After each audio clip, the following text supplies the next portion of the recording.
pozdravljam na tem kar posebnem dogodku. Gre namreč za 100. dan, odkar sem postala varuhinja človekovih pravic v Republiki Sloveniji.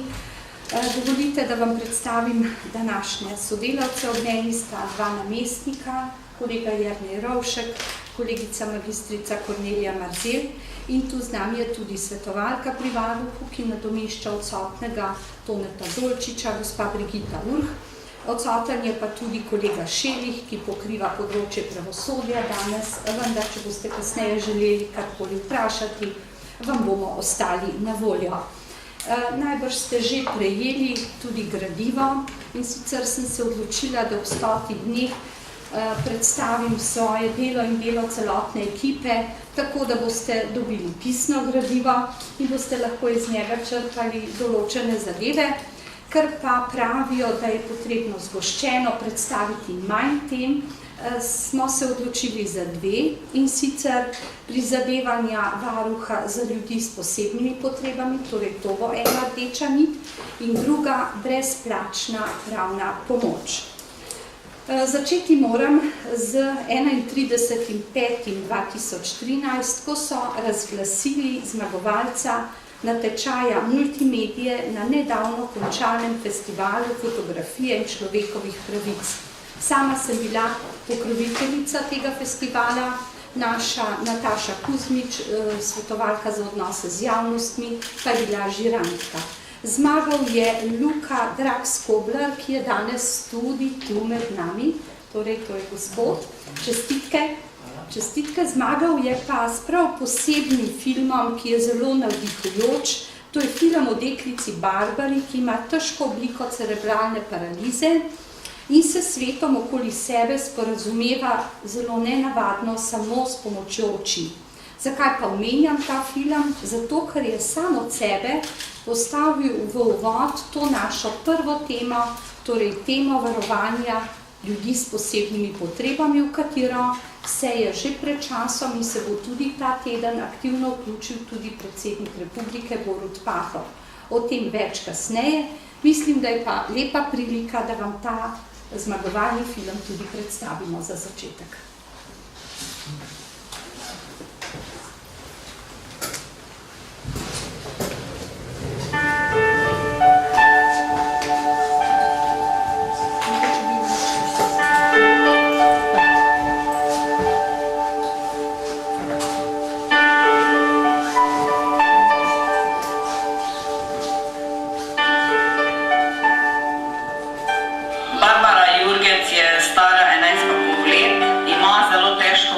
Cerebralne paralize, zato je sporazumevanje in komunikacija z njo zelo težka.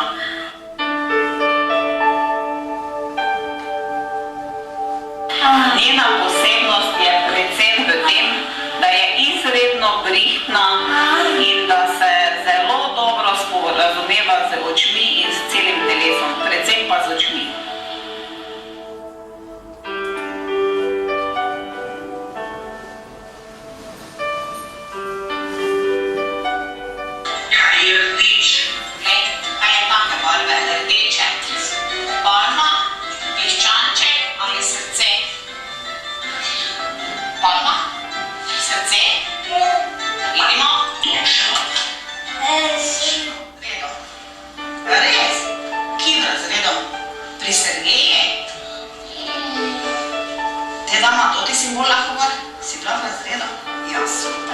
Lani so začeli obiskovati osnovno šolo 2 uri tedensko, in ker je bila zelo uspešna, zelo pridna, marljiva, smo letos nadaljevali in sedaj hodimo 2-krat na teden po 2 šolski uri, predvsem matematiko in slovenščino.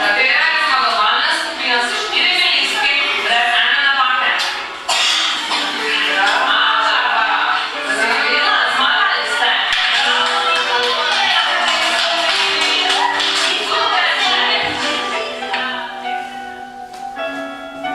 Barbara je pri nas vključena v več obravnav. Deležna je tudi terapije z psi, kjer se zelo rada pojavlja, kjer uživa neizmerno.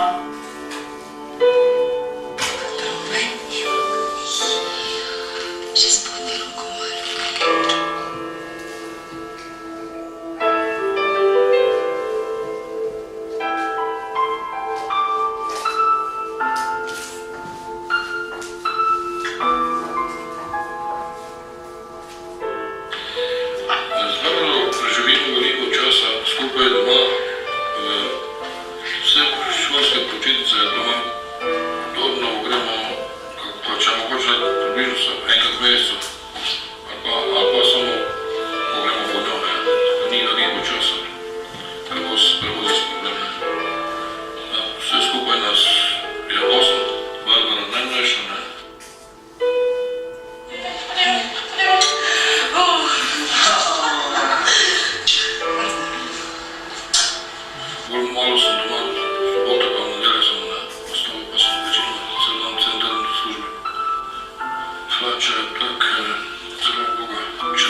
imeli živine, pa točno bi ne vedel biti tako veseli. Je zelo vesela deklica. Razume vse, pove nam vse s svojimi pravimi rokami. Vse, kar bi jedla, kar bi se igrala, vse pove samo s svojimi počmi.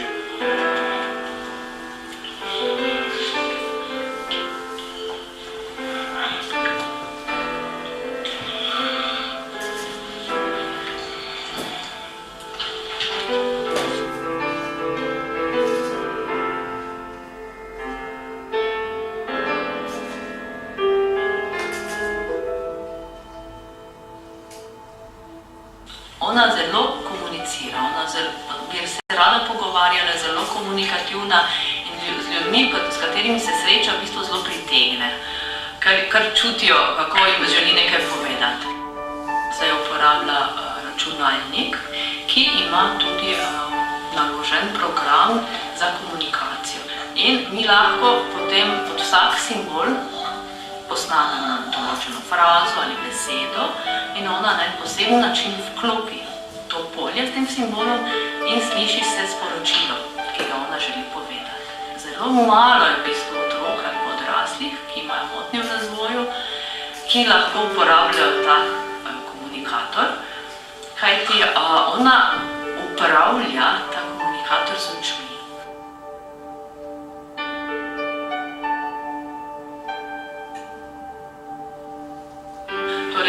To so osnovne stvari, glagoli, kaj počenjaš, predmeti, hrana različna, tako da ona lahko izbira oblačila, barve, ker ona je deklica, ki je zelo datosti na svoje oblačenje in ona želi izbrati, kakšno barvo oblačila bo imela.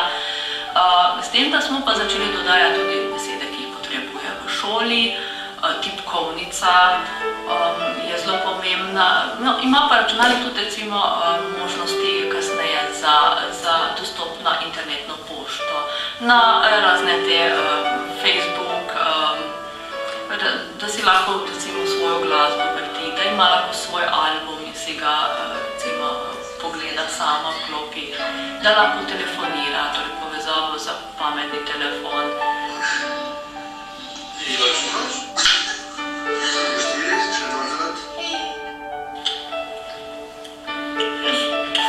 Ime mi je Barbara.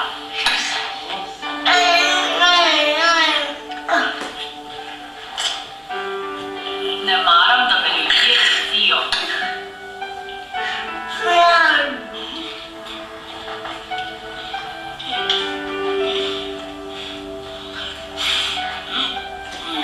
Stanujem v zavodu Dornava.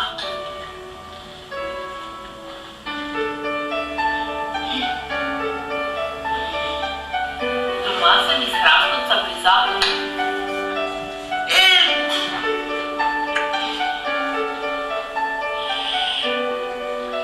Sem zaljubljena.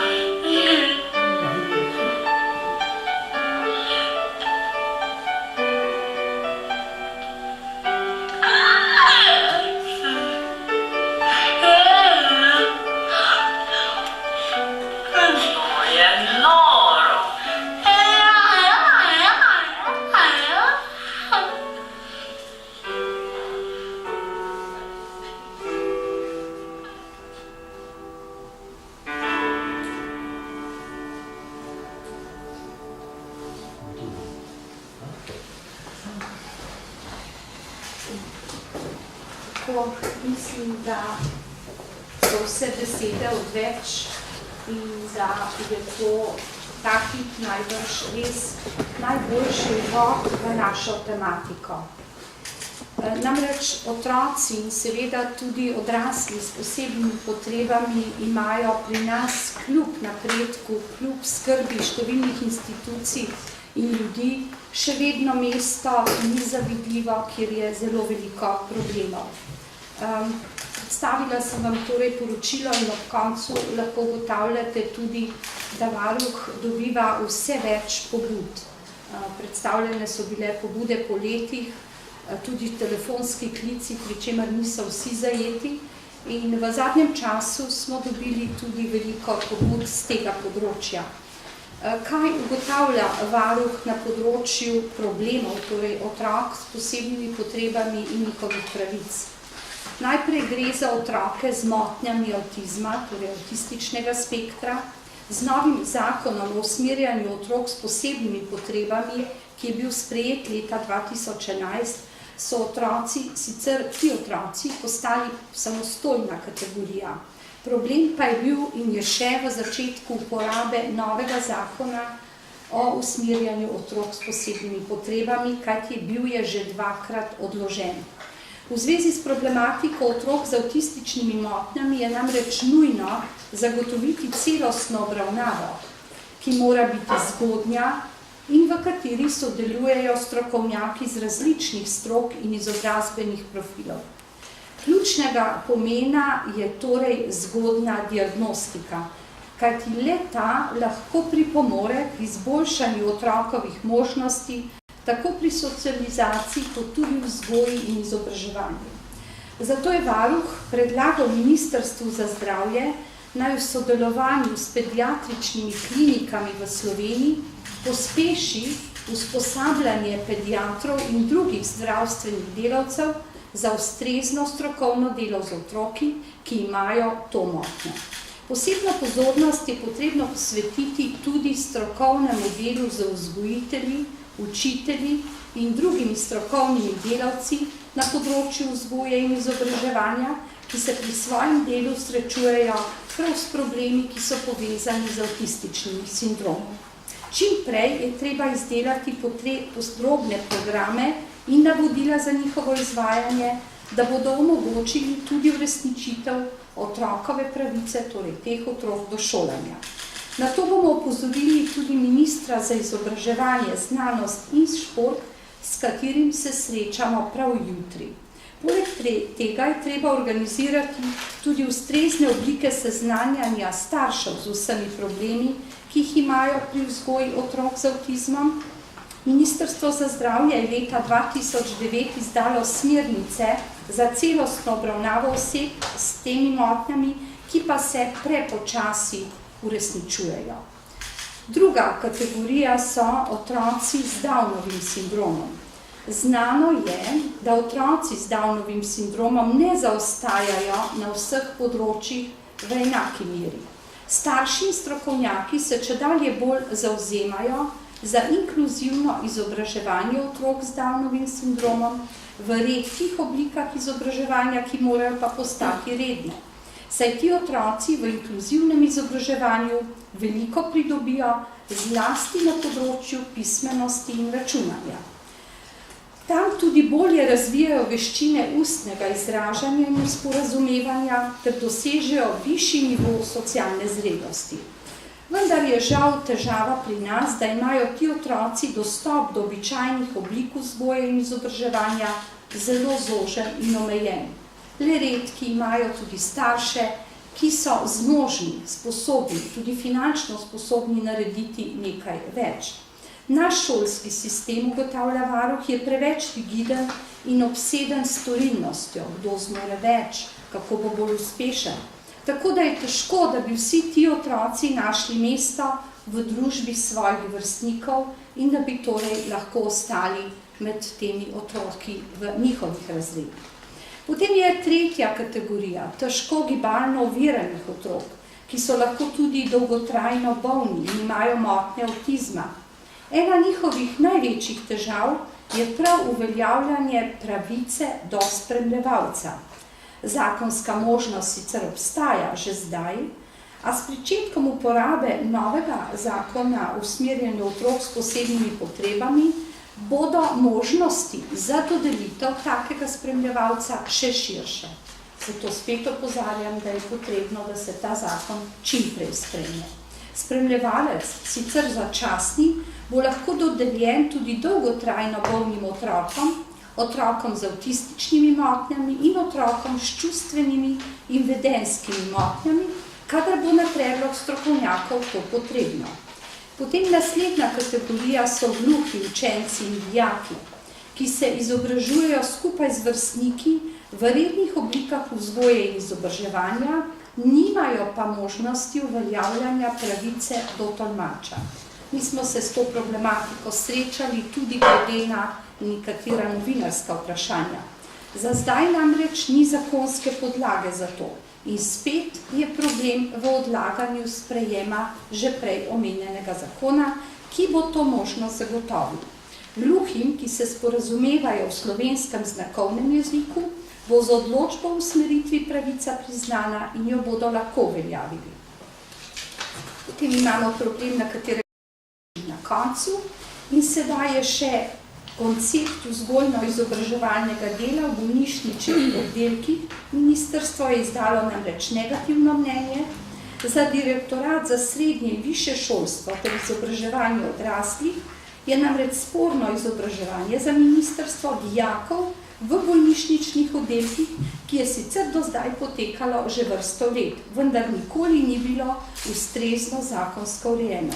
Zdaj, ko naj bi se to le zgodilo in ko je koncept vzgojno-izobraževalnega dela v bolnišničnih oddelkih tik pred potrditvijo na strokovnem svetu, pa ministrstvo torej ne reagira in zato bomo tudi jutri tudi to temo načeli na srečanju z ministrom. Prijeli smo informacijo, da se pripravlja sprememba oziroma nova dopolnitev zakona o usmerjanju otrok s posebnimi potrebami, vendar žal v smislu ponovnega odloga. Govori se celo o 1 letu. To je zelo dolga doba. Varuh opozarja vse skozi, da predolga. Torej, potrebna bi bila čimprejšnja, čeprav slišati je, da je veliki problem denar, vendar čimprejšnja uveljavitev tega zakona, ki bo številnim otrokom prav na vseh teh področjih, ki sem jih omenila, prinesel spremembe. Sedaj bi pa nadaljevala z neko, najbrž glede na vso to problematiko, osrednjo temo prvega dela predstavitve.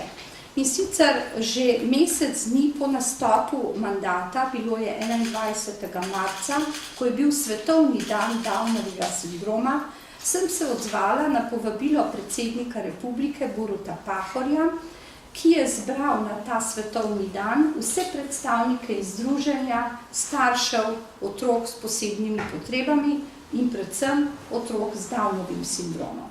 In takrat smo ugotovili, da je potrebno za to področje podpisati poseben memorandum. Ta memorandum je bil predviden, torej, da se ga pripravi in podpiše konec maja, je popolnoma pripravljen in podpisan bo ta teden, predvidoma 6.6., vendar vas bo o tem predsednik še posebej obvestil.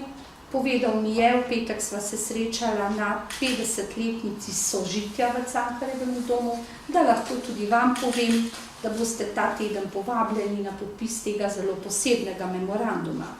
22. marca, torej tik zatem, pa sem se srečala še s predstavniki Downovega sindroma v Krškem. Tam so spet praznovali svetovni dan Downovega sindroma. In 27. to je bilo povsem naključno, ker je bilo že planirano, da gremo na prvo poslovanje varuhinje na Ptuj, torej v mojem mandatu. Tam pa je bilo zaželeno, da se ekipa, ki je prišla na Ptuj in se sreča s pobudniki, ustavi in popoldne obišče tudi osnovno šolo dr. Ljudevita Pivka na Ptuju, to je za otroke s posebnimi potrebami. In tam pravzaprav se je zgodilo to, zaradi česar danes toliko o tem govorim. Tam so bili predstavniki šole, predstavniki sveta staršev in dobesedno v joku so nam pokazali prostore, ki so jih predtem že nekateri mediji slovenski javnosti predstavili. Gre namreč za šolo, ki nikakor ni primerna, da bi se v njej kdorkoli šolal. Kaj šele otroci, ki rabijo posebno skrb. Šlo je za dotrajane, nemogoče prostore s posebnim vonjem, ki ga nikoli ne pozabiš. In tako sem tedaj, tistega dne, 27. marca, tem predstavnikom staršev, ki so bili zelo prizadeti, obljubila, da se bom tudi kot varuhinja zavzela za reševanje tega problema. Povedali so mi in nam, celotni ekipi, ki je bila tam, da je vse pripravljeno za gradnjo, da je že izdano gradbeno dovoljenje, vendar ni denarja. 2 milijona evrov od 4 naj bi dala država, Ministrstvo za izobraževanje, in na to in o tem torej se bomo jutri pogovarjali z ministrom. Druga 2 milijona naj bi dale občine, torej Ptuj in 17 okoliških občin, kajti iz vseh teh občin hodijo na šolo otroci. Vendar se je zataknilo pri manjših občinah.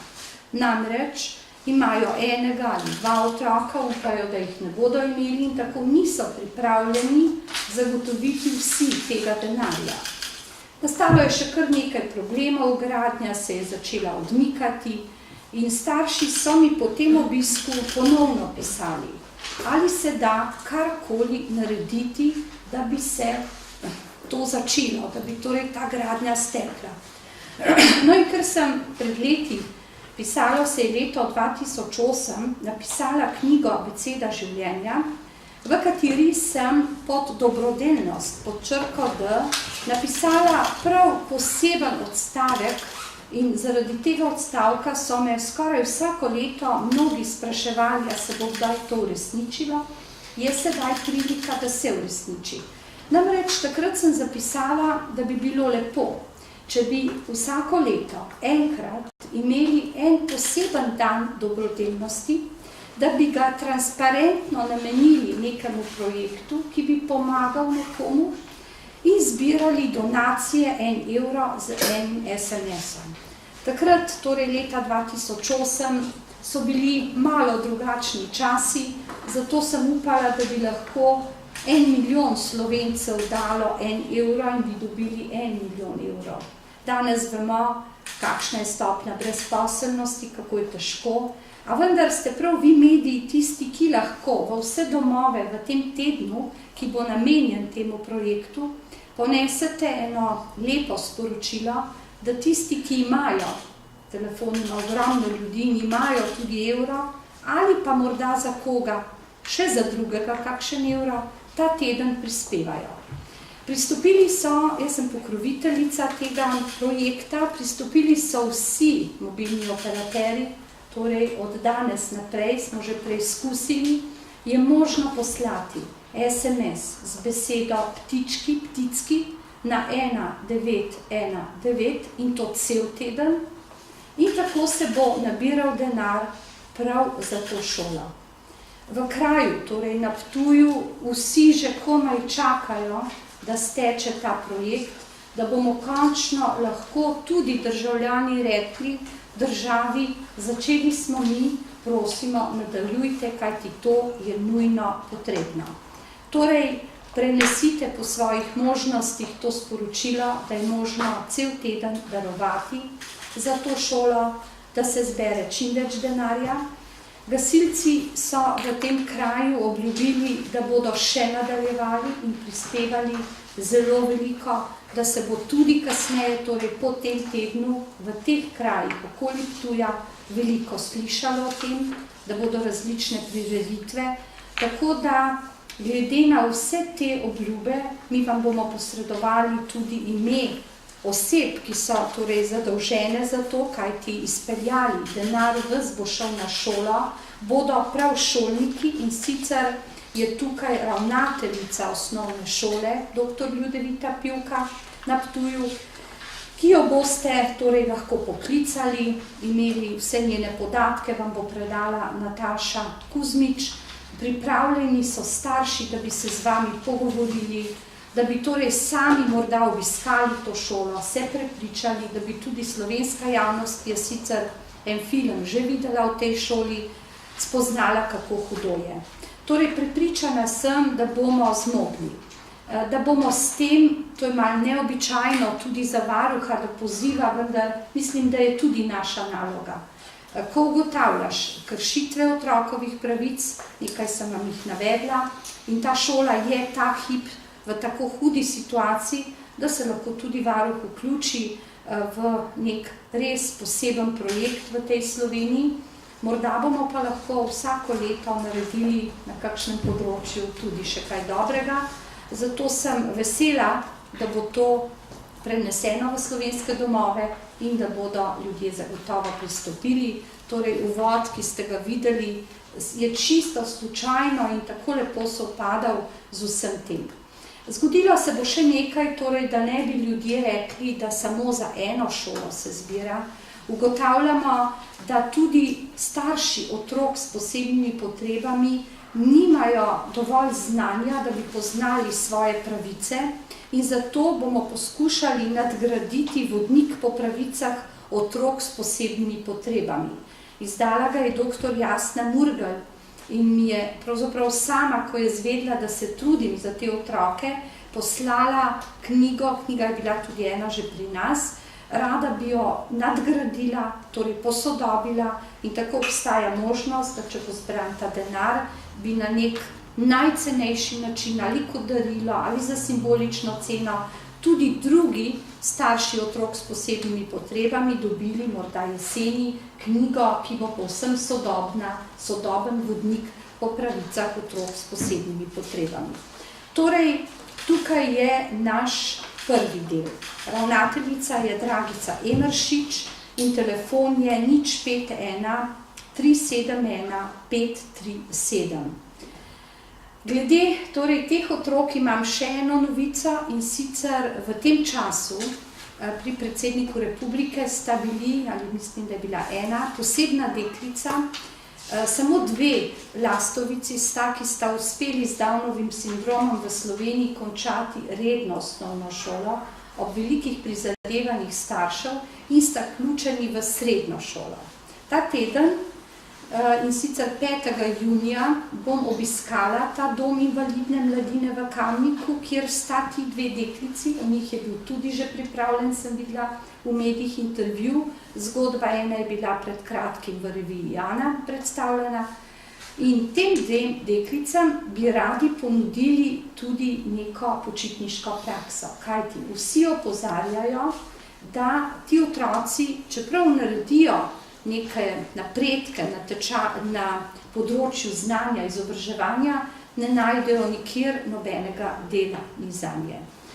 Vsaj ne v kakšnih javnih institucijah. No in zato sem se ob obisku Tanje Fajon, evropske poslanke, z njo pogovorila o tem, kaj bi naredili in po 24. juniju bo tudi ona sprejela eno deklico. Upam, da bo ena pri nas, ena pri njej. In tako si želimo, da bi se ta praksa nadaljevala in da bi v bodoče tudi ti otroci dobili kakšno delovno mesto. Torej, mi si želimo, da bi vlada, ministrstva, različna, gre za več ministrstev, prisluhnila tej kategoriji otroki, kot ste lahko videli na filmu, res rabi posebne starše, starše za vedno. Torej, do svoje smrti so starši na tak način, da njihovi otroci ne odidejo iz gnezda, tako kot ptički, ki odletijo in so samostojni. In zato, da bi se to zgodilo, da bi bili bolj samostojni, vas torej prosim, da na 1919 pod ptički ljudje pošiljajo en SMS za 1 evro. Ta teden se bo zaključil še z enim dogodkom in sem naprošena, da vam ga predstavim in sicer bo to dobrodelni koncert TV Slovenija v kinu Šiška, ki ga bo organiziral Planet 47 iz Kopra, ki se tudi neizmerno trudi, da bi prišlo do sprememb. In ko smo bili pri predsedniku republike, so opozorili tudi na napačen prevod disabilities, torej ne invalidnost, ampak da bi morali biti v ta izraz vključeni vsi, tudi avtistični otroci in tudi z Downovim sindromom. Sedaj to razumemo bolj kot invalidnost in so ti izključeni. Torej se bo veliko govorilo v tem času tudi o tem, pisala sem že ministrici za delo, družino, socialne zadeve in enake možnosti, da sama ali s pomočjo državnega zbora poskrbi za pravilno, drugačno tolmačenje tega izraza. Na to je opozoril tudi sekretar OZN ob svetovnem dnevu Downovega sindroma. Torej, To je vse glede prve te teme. Imamo samo še eno, torej vse drugo ste dobili napisano. Ta tema je pa tudi zelo potrebna ta hip. Opažamo vsak dan, da so ljudje precej šibki na področju brezplačne pravne pomoči. Mi vsi vemo, da sicer obstaja, ljudje jo lahko preko sodišč dobijo, vendar kaj, ko ponavadi ugotavljamo, da imajo morda kakšen evro preveč, pa so zakreditirani, kakšen kos zemlje preveč, pa je ne dobijo, včasih bi jo rabili na hitro, počutijo pa se tudi precej drugorazredni, zlasti, če vizavi njih nastopi nekdo z močnim odvetniškim timom ali odvetniki, ki se zanj zaradi tudi denarja še bolj potrudijo in takrat pravijo, tudi mi bi radi najboljše. No in varuh je na tem področju že naredil nekaj korakov, namreč pisali smo vsem občinam po Sloveniji, da bi ugotovili, kako pri njih delujejo pisarne pravne pomoči, ali jih imajo ali ne. Žal odziv na vseh 212 občin ni bil tak, kot smo pričakovali, tako da bomo pri tem še vztrajali. Odgovorilo jih je en del občin, torej mogoče četrtina ali petina občin, nekatere imajo, druge nimajo pisarn brezplačne pravne pomoči, da bi vsaj tam ljudje dobili nasvete. Na to smo se spomnili tudi ob obisku zunanje poslovanja v Velenju, ker imajo to dobro organizirano. In tako si želimo, da bi tudi občine poskrbele za to. Namestnik Ivan Šelik, ki ga danes ni tu, se je prejšnji teden, 28.5., kot eden od sogovornikov udeležil okrogle mize o predstavitvi projekta brezplačne pravne pomoči Zveze prijateljev mladine Ljubljana Moste-Polje z naslovom Kar je prav, o čemer ste mediji že poročali. V to je vključena pisarna odvetnice Nine Zidar Klemenčič in zagotavljajo pravno pomoč ljudem v socialni stiski. Prepričana sem, da seveda z ozirom na moč problemov in število ne bodo tega vsega zmogli, ukvarjajo se tudi s problemi deložacij. V medijih je bilo o tem prejšnji teden veliko govora, mi vsekakor tudi to podpiramo. Ta teden se bova, torej vse je nekako tudi planirano za ta teden, se bova s Šelikom srečala tudi z direktorico Pravno-informacijskega centra nevladnih organizacij Katarino Brvar-Sternat, tukaj pri nas. Tudi z njo se bova pogovorila o tem, kako bi še to ojačali. Isti dan, torej 6.6., ko bo podpisan memorandum s predsednikom, pa bo tudi na sedežu varuha srečanje s predsednikom Odvetniške zbornice Slovenije in sicer Romanom Završkom in tudi z njim bomo spregovorili o tem, kaj narediti na tem področju. Združenje občin bomo pozvali k oblikovanju dobre prakse, tudi z javno objavo podatkov na spletni strani Zlati kamen. Torej, želimo si, da tiste občine, ki same ne zmorejo, poskrbijo vsaj za medobčinsko pomoč. Tudi to je možno, da se več občin združi, razmišljamo o tem, da bi recimo pravniki, ki so zaposleni na občini, nekaj ur tedensko namenili občanom, torej v okviru svojega delovnega časa, to ne bi bil prehud zalogaj. Seveda pa je potrebno za nekatere zadeve imeti odvetnike. No, in ker se nam je ob obisku glavnega inšpektorja za delo tudi pri nas zgodilo, da je ob koncu nek novinarka Dela vprašala, ali vemo za 2 stavkajoča pred parlamentom, in tega nismo vedeli, se je potem pač dogodku tudi nekaj zgodilo. Sama sem svojim kolegom obiskala oba stavkajoča delavca, ki sta še vedno pred parlamentom oziroma nasproti, se seznanila s številnimi problemi, ki so bili tudi že v medijih predstavljeni, in takrat je bilo treba nekaj narediti.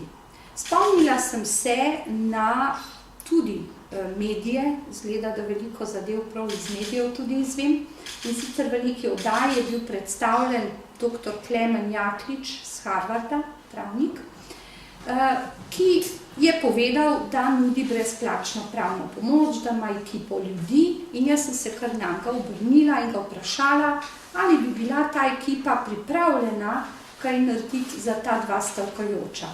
Takoj so odšli k njima in njihova pravna pomoč teče. Torej, to je prvič tak primer, ker gre res tudi za hudo okoliščino. Oba gospoda vztrajata v tej stavki pred parlamentom, obiskala jih je sicer tudi ministrica. Ta teden se bomo tudi mi še sestali s kom, da bi lahko pomagali. Tu z menoj je magistrica Kornelija Marzel, ki pokriva področje delovnih razmerij, prav z tega področja je največ kršitev in mislim, da bomo skupaj zmogli. In če človek pogleda zdaj vse skupaj, si lahko reče, da si obetamo, da bomo vsi tudi na področju brezplačne pravne pomoči, tudi konkretno varuh, lahko naredili določene premike. Kajti včasih ugotavljamo zelo hude kršitve, vendar moramo ob koncu svojega pisma zapisati, da si morajo seveda poiskati pravno pomoč, kar je sicer prav, vendar ko gre za težke stvari, ki lahko pomenijo tudi neke sistemske probleme, morajo stopiti ljudje na pravno pot, ki je težka, dolgotrajna in je ne zmorejo. In poskušali bomo v nekaterih primerih, nekaj takih že imamo na seznamu, ki so kar v nebo vpijoči, pomagati tudi mi. Tako da jaz vas ne bi utrujala več še z drugimi temami, varuh se dnevno srečuje s problemi, tukaj je tudi ekipa, del naše ekipe, ki je pripravljena odgovoriti tudi na kakšna druga aktualna vprašanja. Vendar želela sem, da je ob tem 100. dnevu, kot človek, ne vem, kako so minili ti dnevi, tako zelo hitro je šlo, lahko malo pogledaš nazaj in rečeš, nekaj bomo premaknili. To so hudi časi za ljudi v naši državi, veliko se jemlje in malo daje, kot vidite iz prilog je ogromno pobud, tudi zaradi tega in klicev, ker so ljudje v stiski in trdijo, vi ste zadnje upanje. Če si nekomu zadnje upanje, pa je tvoja odgovornost še veliko, veliko večja in težja. Tako da zaenkrat hvala, mi smo tu in lahko odgovarjamo na vaše vprašanje. Ta memorandum, ki ste podpisali, predvidoma ta teden. V četrtek mislim, da bo celo ob enih je prednost poročena. Lahko konkretno poveste, kaj bo zdaj pomenilo za te otroke in starše, ki imajo otroke zavoda? To bo ravno pomenilo obvezo vseh, torej tudi institucij, da se jim nudi celostna obravnava. Torej zgodnje odkrivanje, kaj ti pravijo, da če se dovolj zgodaj ne posveti otroku, potem ni take možnosti za njegov napredek in izboljšavo. Potem na zdravstvenem področju in šolskem, že vključitev v vrtce, v šole. Recimo najbrž kakšno večji poudarek na tem, da bi bili vključeni z ostalimi otroki, ampak ne izločeni. Potem pa ob koncu seveda tudi pri njihovih zaposlitvenih možnostih je treba nekaj narediti. Torej, celostna obravnava otrok s Downovim sindromom, to zato, ker je bilo to sklenjeno ravno na ta dan, pa seveda tudi vključitev torej disabilities naj bi pomenilo tudi ne samo invalidnost, ampak tudi Downov sindrom, avtistične motnje. Skratka, gre ne samo za skrb za otroke z Downovim, ampak široko skrb za vse otroke in tudi ne nazadnje odrasle s posebnimi potrebami, kajti, ne vem, če ste spremljali že pred leti, jaz sem se s tem zelo veliko ukvarjala, tudi prej obiskovala Drago Ik, kjer smo ustvarili tudi čudovit film Nevidni, ki je bil večkrat tudi predvajan in sicer opozarjajo ljudje, da so ti otroci in odrasli premalo vidni, da jih umikamo, vedno so bili nekje odmaknjeni, želijo pa stopiti tudi v ospredje, želijo biti prisotni, tako da zelo pohvalna je tudi ta druga violina, ki jo naredili v Stari Ljubljani, da so sposobni tudi postreči ljudi, pripraviti hrano. Skratka, zdi se mi, da smo na potezi odrasli, da zanje nekaj naredimo. Prej ste omenili poseben dan dobrodelnosti, zdaj čeprav razumem, da to cel teden dobrodelnosti. To bo zdaj teden, ker si mislimo, da v enem dnevu, ker ste že tukaj sredi dneva, ne bi zmogli vi to prenesti. to bo šele najbrž jutri objavljeno, mogoče nekje danes. In zato, ker je šola kar velik zalogaj, bo en teden, ki se bo najbrž na željo šole, staršev, krajev, predvsem Ptuja in okolice, tudi razširil, najbrž kar na cel junij, oziroma do takrat si mislim, ko se bo zbralo toliko, da bi lahko postavili kamen in začeli graditi. Upam pa tudi jutri z ministrom, tudi to je nekako vse tako lepo usklajeno, minister za izobraževanje bo prišel jutri, tudi z njim sem sicer na hitro že govorila, se zaveda, država mora dati 2 milijona, vendar je bilo obljubljeno sukcesivno, torej da bi se gradnja potegnila v 2017-2016. Zdaj bomo pa videli, če je to možno, z ozirom na to, kar bi že sami ljudje zbrali, kar bo dala občina Ptuj, mogoče še kakšne občine in država, bi pa lahko to gradnjo tudi, ne upam si reči v kakšnem času, ampak res pospešili in tudi prej končali, ker že predolgo traja ta agonija teh otrok. Tu gre za otroke s posebnimi potrebami. Ni možnosti vključitve v druge šole, recimo integracije? Ne, zato ker rabijo, so nam tudi prikazali, je poseben načrt šole, tukaj rabijo in drugačne sanitarije, celodnevno pomoč, recimo gre za cel kup dejavnosti, ki jih morajo nuditi, ker je toliko otrok na kupu in je tudi načrt že pripravljen, lokacija, skratka popolnoma vse. Že kar dolgo traja tudi ta boj za to šolo. In mislim, ne vem katera televizija, ampak jaz sem to film videla, ki me je kar pretreslo enkrat, ko je bil predstavljen. In upam, da bo v tem tednu boste tudi vi opravili kakšne razgovore, tako da sami se prepričate, nas na terenu so prepričali, ko smo šli na obisk, je bilo kar pretresljivo, ampak potem človek, veste, obljubi in ko sem šla, sem rekla, seveda bomo pomagali, potem pa ne veš, kje bi začela, kaj bi naredil. In tako je prišlo nekako do ene take širše ideje. Še kakšno vprašanje? Smo še na tej mednarodni dan otrok žrtev nasilja. Tukaj na to temo predstavimo, kakšno stanje v Sloveniji, kako bi lahko pripomogli k zaščiti otrok. Ja, na temo otrok, ki so žrtve nasilja, dobivamo tudi pri varuhu kar veliko pobud. Žal pa predvsem z področja staršev in otrok, torej razveze, ki vodijo v nasilje, ki je zlasti psihično.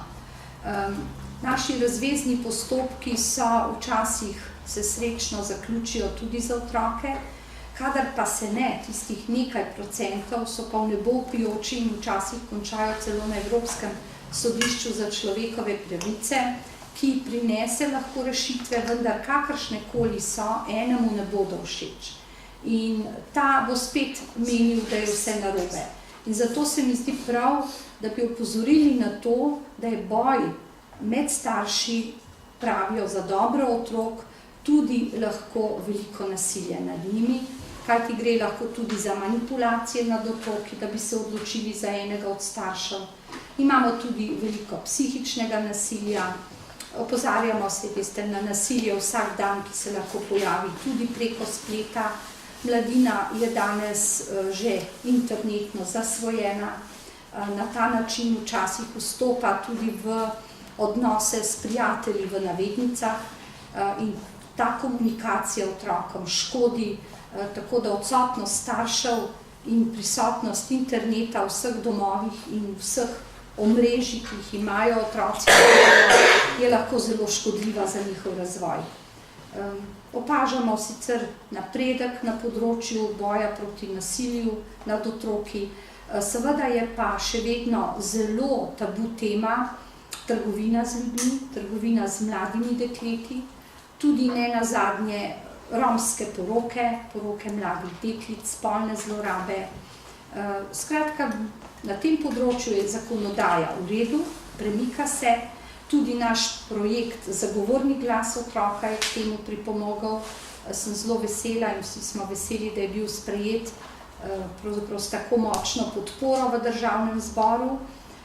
Pokazal je, da ga nujno rabijo otroci. Otroci poleg zagovornika rabijo tudi dobrega pooblaščenca, to naj bi bil odvetnik, vendar tudi ta mora biti tak, da koristi otroku. Tudi na tem področju, torej mladih, nasilja, mladoletniških postopkov, družinskih postopkov, se govorili ta mesec, prihaja tudi minister za pravosodje. Torej, obiskali so nas že 3, oziroma s 3 smo se srečali, prihajajo pa še 4 v juniju, tako da bomo tudi za infrastrukturo in prostor, posvečamo se namreč tudi okolju, tudi na tem področju je treba nekaj narediti, črnim gradnjam in to še prav posebnim, specifičnim, ne tistim klasičnim, takim, kjer imajo ljudje vsako vpis v zemljiško knjigo in hipoteko, pa vendar pride do rušenja. Tako da bomo s temi vsemi ministri tudi pravzaprav se pogovorili o vsej problematiki.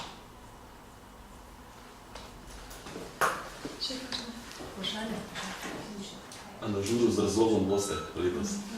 Ja, če me bodo na obisk povabili, drugače jaz ne, zdaj nisem več predsednica, sodelujem še, ampak ne vem, lani smo prišli samo med 3, zmagala je potem skupina Služba mene išče, s katero pa tudi zdaj sodelujem, tako da se vedno. Možda eno sliko potem narediti?